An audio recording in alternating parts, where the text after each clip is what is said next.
3 K. N.. Rao के लिए मैंने उनके 2 वीडियोज़ में सुना है, तो उसके लिए मैं अपनी आवाज़ उनके लिए उनके तक पहुंचा रही हूं कि उनको फिर के.एन. राव सर के बारे में पता ही नहीं। अब अगर के.एन. राव सर को अगर वो जानते होंगे तो वो एस्ट्रोलॉजी आज से नहीं कर रहे हैं।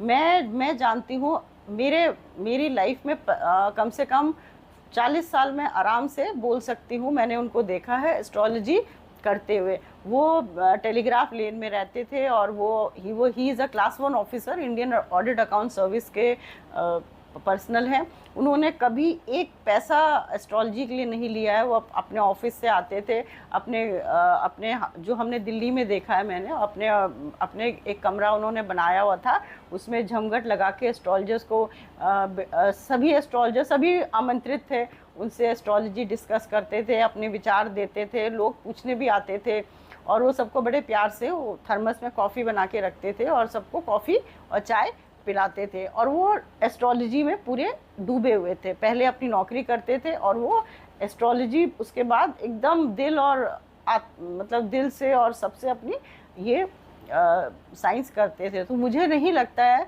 कि उनमें कोई डॉट लगा सकते हैं इस विद्या को लेके।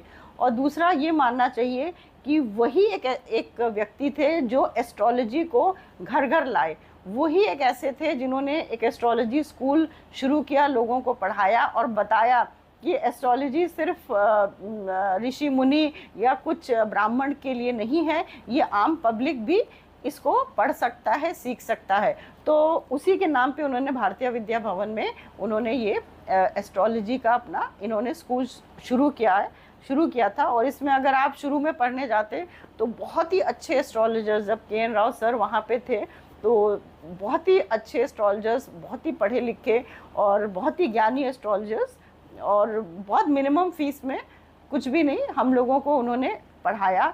और उन्होंने एस्ट्रोलॉजी, आज जितने भी यूट्यूब में बैठे हुए लोग एस्ट्रोलॉजी कर रहे हैं, उनको प्रेरणा के.एन. राव सर से ही मिली होगी कि एस्ट्रोलॉजी हम सब आम आदमी पढ़ सकते हैं। तो उनका ये योगदान किसी भी तरीके से उनका योगदान भूलना नहीं चाहिए और उस पर मजाक या उसको नीचे नहीं हाँकना चाहिए। ये एक बहुत एस्ट्रोलॉजी के क्षेत्र में एक बहुत बड़े ही गुरु हैं और ये बहुत बड़ा एक गुरु का अपमान है और शायद इसका पाप भी बहुत बड़ा ही हो सकता है।